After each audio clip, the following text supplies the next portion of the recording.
एक जणाला डोळ्याचा रोग झाला, त्याला एकाचे 2 दिसू लागले. किती? मग ते डॉक्टरकडे गेलं. डॉक्टर साहेब मला एकाचे 2 दिसतील. डॉक्टर म्हणले मग तुम्ही चौघ कशाला आली? म्हणजे याला एकाचे 2 दिसत होते आणि डॉक्टरला 2चे. कोणी बरं कोणाचं करायचं? एक जण भक्ती करू लागलं देवीची. त्या देवीचं नाव शीतळा देवी. कोणती देवी? शीतळा देवी. आणि हे गेलं देवीला मागायला. काय काय मागणारे असे असतील दादा साहेब. एक जणाला देव प्रसन्न झाला. त्याला म्हणले तुला काय मागायचं माग. ते देवाला काय म्हणलं माहिती आहे का? मला आज टाइम नाही, उद्या भेट. महाराज कोणला? देवाला. देवाला. देव मला उद्या तर उद्या. घरी गेलं, वडिलांना विचारलं दादा उद्या मला देव प्रसन्न होणार आहे, देवाला काय मागू? वडील म्हणले 2-4 किलो सोनं माग. नाही म्हणजे दरिद्री तरी जाईन आपली. आईला विचारलं उद्या मला देव प्रसन्न होणार, देवाला काय मागू? आई म्हणले डोळ्याने मी आंधळी, 2 डोळे माग. आता राहिली कोण? बायक. बरोबर आहे. बायकोला विचारलं उद्या मला देव प्रसन्न होणार, देवाला काय मागू? बायको म्हणली 2-4 वर्ष आपल्या लग्नाला झाले, आणखीन आपल्याला मूलबाळ नाही, एखादा मुलगा मागा. आता किती झाल्या मागण्या? बापाला काय पाहिजे? सोनं. आईला काय पाहिजे? आणि याला काय पाहिजे? गेलं देवा. झाला देव प्रसन्न. काय मागायचं माग भक्ता. हे देवाला काय म्हणलं माहिती आहे का? मागण्या पूर्ण किती करशील? देव म्हणला एकच. आणि याच्या किती आहेत? पण गुरुजी यांनी असं डोकं लावलं. हे देवाला काय म्हणलं माहिती आहे का? माझ्या आईला उघड्या डोळ्यांनी सोन्याच्या पाळण्यात नातू बघायचा आहे. वा, एकाच हे सगळ्या मागण्या. तुम्हाला लागला की मेळ? हा. मग मी मेल्यावर टाळी वाजत. तुम्ही टाळी वाजली म्हणजे मला कळतं तुम्हाला करंट. माझ्या आईला उघड्या डोळ्यांनी, आईला डोळे आले, सोन्याच्या पाळण्यात, बापाला सोनं आलं, नातू बघायचा. माया तोंडाकडे बघू नका, त्याला लेकरू झालं. पण याला काय नजर लागते ना, माइंड लागते की नाही? काय असे मागते त्याचा मिळ नाही, लोकांचा मिळ नाही. 3 जण ओरिजिनल काळे होते. इतके काळे दिवसा बॅटरी लावून बघावं लागायचं. आणि ते गेले भगवान शंकराच्या मंदिर. लवकर प्रसन्न होणार देव कोणता आहे? भगवान शंकर. ते झाले प्रसन्न. काय पाहिजे बघता? म्हणले काय नाही, जगात नंबर 1चं गोरं मला करा. काय करा? गोर करा. भगवान शंकर म्हणले तात असतो. झालं ते गोरं. दुसऱ्याला विचारलं तुला काय करायचं? ते मला काय नाही, याच्यापेक्षा डबल गोरं मला करा. भगवान शंकर म्हणले तात असतो. झालं ते गोरं. तिसऱ्याला विचारलं तुला काय करायचं? ते मला काही नाही, ह्या दोघाला पुन्हा माझ्यासारखं करा. महाराज यायचं इचकलं. ते असे मागते. ते गेलं देवीकडं मागायला. देवीला सांगितलं मी तुमची भक्ती केली, तुम्ही प्रसन्न झाले, मला बसायला घोडं द्या. कोणाला म्हणलं ते? देवीला. आता देवी म्हणली तुम्हाला घोडं द्यायला अडचण नाही, पण मीच गाढ व्हावं रोज बसते, तुम्हाला घोडं द्यायचं कुठून? मग अशा देवाची आपण भक्ती करायलो, ते मुळात अपूर्ण, आणि आपण त्याची भक्ती करायलो म्हणजे आपण सुद्धा. मग अशा देवाची भक्ती करायला तुकाराम महाराज म्हणले तुम्ही ज्या देवाची भक्ती करतात का, मूळ इथं तुम्ही चुकले. मग ते लोक म्हणले महाराज आम्ही चुकलो, जाऊ द्या, पण तुम्ही ज्या देवाची भक्ती करतात नेमका तो देव कसा आहे? 4 विशेषण आहेत. भोळे भाविकाय जुनाट चांगले, भोळे भाविकाय जुनाट चांगले, भोळे भाविकाय जुनाट चांगले, भोळे भाविकाय जुनाट चांगले. होय तैसे केले भक्तिभावे, होय तैसे केले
टाळी वाजवा एकदम मस्त. पहिला शब्द सांगितलाय भोळा, दुसरा शब्द आहे भाविक, तिसरा शब्द आहे जुनाट आणि चौथा शब्द आहे चांगला. किती झाले? आता पहिलं भोळे. आता माऊली भाऊ खरंच देव भोळा आहे, होय भोळा आहे देव. आणि इकडं काय चतुरा तू शिरोमणी. भोळा का? आता भोळ व्यवहारात भोळ कोणाला म्हणतात? ज्याच्या ध्यानात राहत नाही, ज्याला व्यवहार कळत नाही, ज्याला कोणी बी फसवित आहे. आमच्या माता भगिनी कधी कधी मालकाला म्हणतात बघा, आमच्या त्यांना ना म्हणलं तसं काऊन म्हणल्यात आहे तुम्ही? आमच्या त्यांना कोणी बी फसवित आहे. त्याला विचारलं खरं आहे काय? ते म्हणले हो, सुरुवातीच्या बापाने केली. इथं भोळ्या शब्दाचा अर्थ असा भोळा घ्यायचा नाही. भोळ्या शब्दाचे दोन अर्थ आहेत. पहिला अर्थ थोडं घेतो जास्त देतो, एक. दुसरा अर्थ आपला मोठेपणा सोडून देतो आणि भगवत भक्तात येऊन आनंद घेतो. आणि तिसरा अर्थ जसा केला तसा होतो. आता भोळं कोण राहिले? आता विचार केला तर लहान लेकरं भोळे नाहीत, तरणे भोळे नाहीत आणि म्हातारे भोळे नाहीत. लहान लेकरं भोळे आहेत. आता काल एक पोरगा आमच्या घरापासून शाळेत चाललं महाराज. त्याला म्हणलं बाळू कुंकड चाललं. मला शाळेत. म्हणलं डब्यात काय? पुरणाची पोळी. म्हणलं खाऊ का? खा महाराज. म्हणलं आईने विचारलं काय सांगशील? सांगन कुत्र्याने खाल्लं. काल कीर्तन झालं आणि एक मुलगा माझ्याकडे आला, महाराज आमच्या घरी चाला. म्हणलं कशाला? चहा प्यायला. म्हणलं मला चहाने त्रास होतो, दुसरं काय पाहिजे? म्हणलं ताक पाहिजे. तू घरी गेलो एक तांबे ताक पाजलं. ते एका तांब्यात मग भागलं नाही, आणखीन एक तांबे आण म्हणलो. 2 तांबे ताक पेलो. त्याला जाताना म्हणलं बाळू 2 तांबे तो आहे घरचं मी ताक पेलो, तुला आई काही म्हणणार नाही का? तो म्हणला महाराज कशाला काय म्हणीन, त्याच्यात उंदीर मेलला होता. असा राग आला, जसा ताकाचा तांब्या धरला तसा फोडा. तांब्या फोड्यावर ते बोरग म्हणतो मम्मी महाराजने आपला संडास न्यायचा तांब्या फोडा. लेकर भोळे येतं बरं, तरणे भोळे आहेत का? बरं म्हातारे. आता आमच्याकडे गाड्या झाल्या, पहिल्याने एसटीने कीर्तनाला जावं लागायचं. ते जागा नसली की आम्ही काय करायचं, रुमाल घ्यायचा आणि एसटीत आपल्याला वाटलं आपली जागा फिक्स झाली. माझ्या आधी तिथं एक म्हातारा जाऊन बसलो. म्हणलं महाराज ती जागा माझी. ते मला काय म्हणलं माहिती आहे का? येडा आहे का? अहो म्हणलं माझा रुमाल आहे. ते मला तो निसता रुमाल आहे. सकाळपासून मोद होतर एसटी वाळत आहे. लहान लेकरं हुशार झालेत, म्हातारे हुशार झालेत, तरणे हुशार झालेत. आणि तुकाराम महाराज तिथे देवाला काय म्हणतात? भोळे. भोळं म्हणजे हे आपल्यातलं भोळं नाही घ्यायचं. भोळा म्हणजे थोडं घेणारा आणि जास्त देणारा. सुदाम्याची किती पोहे खाल्ले महाराज आणि काय दिलं म्हणता की एकदा सगळे टाळे वाजिता का? नाही ना, आताच नाही, मी वाजित तशी. सुदामा ब्राह्मण दुःख दारिद्र्य पिढी लागला. थोडा आवाज द्या. विकोदा म्हणतात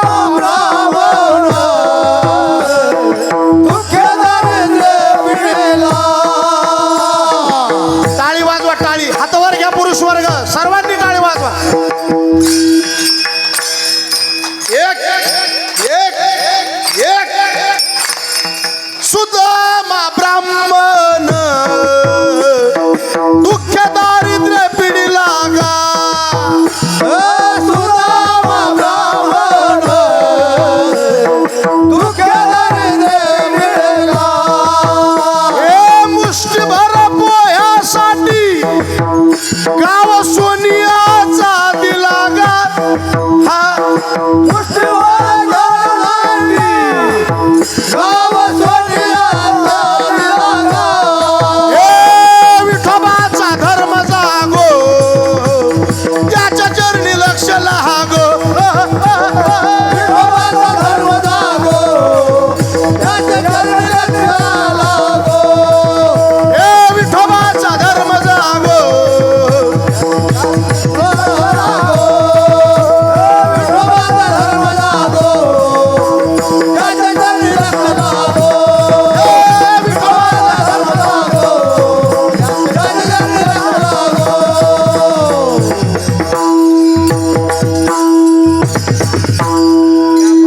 टाळी वाजवा. असं वाटायला 10 वाजेपर्यंत चालू द्यावा. चल द्यायचं का? नाही नाही नाही नको नको जुळून आले ना वातावरण. हा मी टायमातच संपितो उगं म्हणलं तुम्हाला. हा. थोडं घेतलं आणि जास्त. पुतना मावशीचं किती दूध प्राशन केलं पण मोबदल्यात काय दिलं? मोक्ष दिला. काय दिला? मोक्ष. थोडं घेतलं आणि जास्त दिलं. भोळा. दुसरा शब्द कोणता आहे? भाविक. भाविक उभा भाविकासाठी उभा भाविकासाठी भाविकासाठी उभा भाविकासाठी विठू हा कैवल्याचा गाभा विठू हा कैवल्याचा गाभा उभा भाविकासाठी उभा भाविकासाठी उभा भाविकासाठी भाविक. आणि तिसरा शब्द आहे जुनाट. किती जुनाट? ज्या टायमाला काहीच नव्हतं तेव्हा पांडुरंग होता. ज्या टायमाला काहीच नसणार त्या टायमाला पांडुरंग. पहिले कोठेची नव्हते, चंद्र सूर्य तारा अवघे शून्यची होते आणि कानोबा तेरे तेरे. आणि महत्वाचा शब्द आहे चांगला. किती चांगला? त्याच्या इतकं चांगलं जगात कोणी? राजस मदना पुतळा रविशेषी कळा रे लोपलिया रे कस्तुरी मळवट मळवट चंदनाची उटी. जगात त्याचे इतकं सौंदर्य कोणाकडे मारत? कानोपात्र एका वेश्येची मुलगी होती. इतका तिला तिचा सौंदर्याचा अभिमान होता. पण ज्या टायमाला पांडुरंगाला बघितलं ना अभिमानच गळाला. एका वेश्येची मुलगी भक्ती करून धन्य झाली. कानोपात्राला देवाने रोटीमध्ये जागा दिली. रावळामध्ये कानोपात्राला देवाने मंदिरात जागा दिली. संत चोखोबा शेजारी आहे नामदेव पायरी.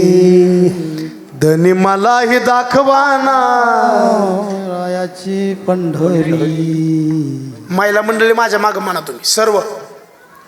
एका वेश्येची मुलगी भक्ती करून धन्य झाली.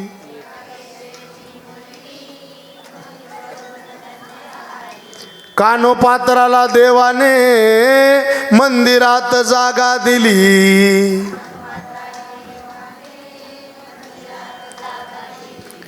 संत चोखोबा शेजारी आहे नामदेव पायरी.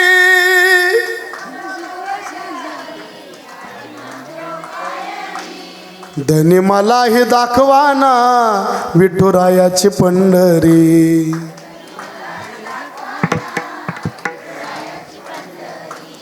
सखुबाई जनाबाई मीराबाई मुक्ताबाई.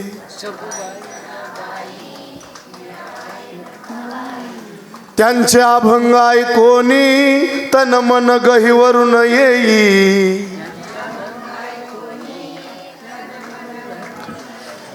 भक्ती पाहुनी भक्ताला आला भेटाया श्री हरी. भक्ती पाहुनी भक्ताला आला भेटाया श्री हरी. विठुरायाची पंढरी विठुरायाची पंढरी विठुरायाची पंढरी विठुरायाची पंढरी.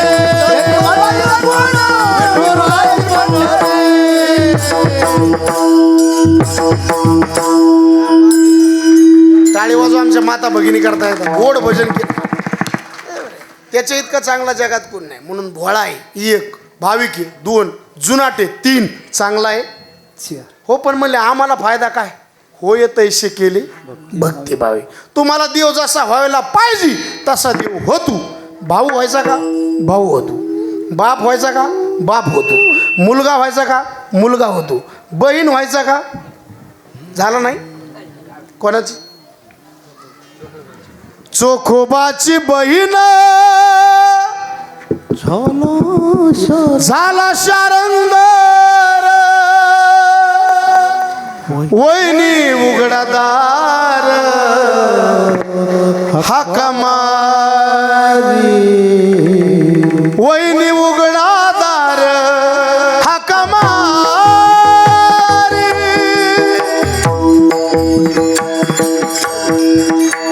चोखोबाची बहीण झाला शरंगर वहिनी उघडादार हक्का मारी. बहीण होतो. एक जण मला आमच्या पोटी देव मुलगा म्हणून येईन का? मुलगा म्हणून येतो, फक्त कुस तितकी धन्य लागती आणि माता तितकी पवित्र लागती. यशोदेनं पुण्य केलं. त्याचे माता धन्य त्याचा पिता, धन्य त्याचे माता धन्य त्याचा, धन्य त्याची माता धन्य त्याचा त्याची माता धन्य त्याचा पिता. साठविला दाता त्रिलोक्याचा, साठविला दाता त्रिलोक्याचा, सावता सागर प्रेमाचे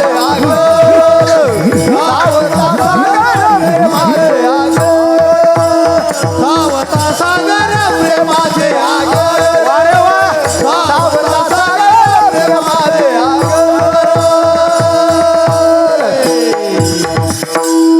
जसा केला तसा होतो पहिल्या चरणाचा अर्थ. आणि म्हणून मनवणी चिंता आम्हाला नाही, चिंता नाही. आता ही चिंता माणसाला 3 प्रकारची आहे आणि पोट भेदात बी 3 प्रकारची. काही माणसाला वाटतं आहे त्या परिस्थितीपेक्षा वर जावा, एक. काही माणसाला वाटतं आहे त्या परिस्थितीपेक्षा खाली जाऊ नये, 2. आणि काही माणसाला वाटतं वर नाही गेलं तरी हरकत नाही, खाली नाही आलं तरी हरकत नाही, पण आहे तसं तरी राहावं. आता याच्यात पुन्हा भेद आहेत. शरीर म्हणलं खाण्याची चिंता, लोक म्हणलं मानायची चिंता, आणि परमार्थ म्हणलं देव भेटीची चिंता. पण मी म्हणतो ज्याच्या गळ्यात पवित्र तुळशीची माळ आहे, हे लायसन आहे बरं. काय आहे? हात वर करा बरं गळ्यात कोणाकोणाच्या माळी. खरं बोला, तुम्हाला सटवायची शपथ आहे. वा, टाळी वाजवा, कौतुक आहे बरं का. महिला मंडळी, मला एक प्रश्नाचं उत्तर दे. माझ्या गळ्यातली काय आहे? तुळशीची माळ. सोन्याची आहे का तुळशीची? मग माझ्या गळ्यातली माळ श्रेष्ठ आहे का तुमच्या गळ्यातलं सोनं श्रेष्ठ आहे? बरोबर. मग एक काम करा ना, तुमच्या गळ्यातलं मला द्या आणि हे तुम्हाला घ्या. नका काढू ताई, राहू द्या राहू द्या, नका नका, उगा म्हणलं मी. तुम्ही मागं बघू नका, कोण काढायला ते सोनं आहे मला.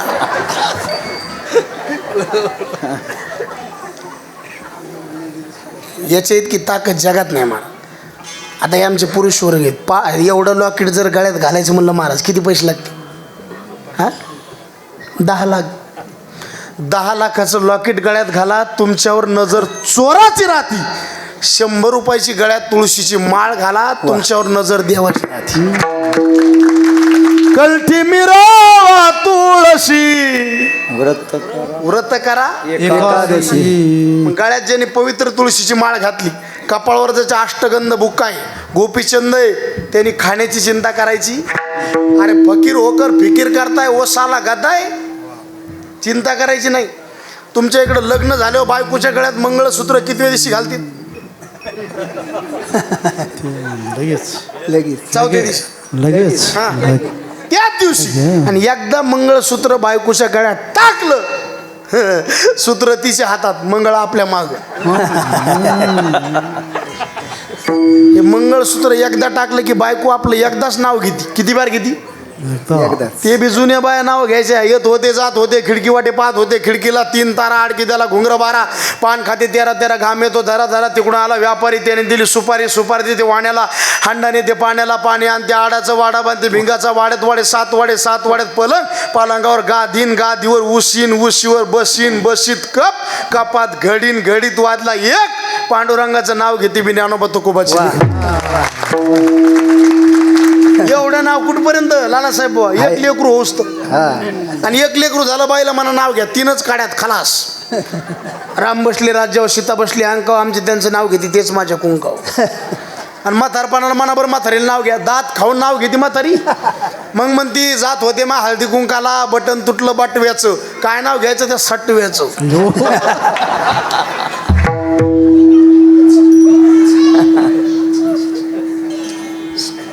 जुन्या माईला नाव घ्यायचे महाराज. एकदा नाव घेते बायको, किती बार? तिची सगळी सांभाळण्याची जबाबदारी मायबापावरली जाती आणि आपल्यावर. कारण तिनं मंगळसूत्र कोणाच्या नावाचं घातलंय? आपल्या. हा, तुम्ही ब्रह्मचारी इथं मग कोणाच्या नावाचं घातलंय? आपल्या नावाचं. तिनं सगळं बदल केलाय कोणा करता? आपल्यासाठी. 8 नाव बी बदलिलं ना. तिकडं हजारे होतं, इकडे बेजारी केलं. मग एकदा गळ्यात मंगळसूत्र टाकलं तर तिची सगळी जबाबदारी मालकावर येते. अहो पांडुरंगाचा अहो रात्र भजन करा, आपली जबाबदारी त्याच्यावर जाते. तुझी चिंता त्याशी सर्व आहे. म्हणून खाण्याची चिंता करायची नाही, मानायची चिंता. आता मला सांगा, तुमच्यासारखे लोक आमच्या पाया पडतात, तितके आम्ही लायकीचे आहेत का?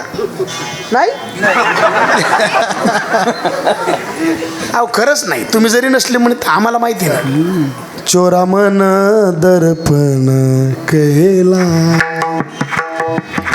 चोरा मन दर्पण केला.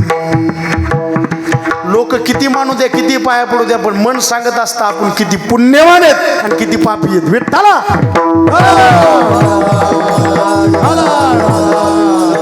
म्हणून खाण्याची चिंता नको, मानायची चिंता नको. परमार्थ करणारे लोक मान कमी देतात का? तुमच्यासारख्या माणसाने आमच्या पुढं पुढं करावं का? म्हणून भगवंताचं भजन करतो म्हणून, महाराज म्हणून नाही. महाराजाला उता आलाय, पण भगवंताचं नाम मुखात असल्यामुळं ही मंडळी आपल्याला विसरत नाही. मान भरपूर आणि परमार्थ करणाऱ्याला देव भेटल्याशिवाय राहत नाही. तिन्ही प्रकारची चिंता संपली. मनोनी चिंता नाही आम्हा विष्णुदासा, आणि आम्हाला गर्भवासाची भीती नाही. न मनोनी चिंता नाही गर्भवासा, न भिओ गर्भवासा जन्म घेता. आणि आमच्या इच्छेने आम्ही जगतो, आपुल्या इच्छा. आणि देव आम्हाला विसरत नाही आणि आम्ही देवाला विसरत नाही. तू का म्हणे आम्हा देवाचा सांगा, तू का म्हणे आम्हा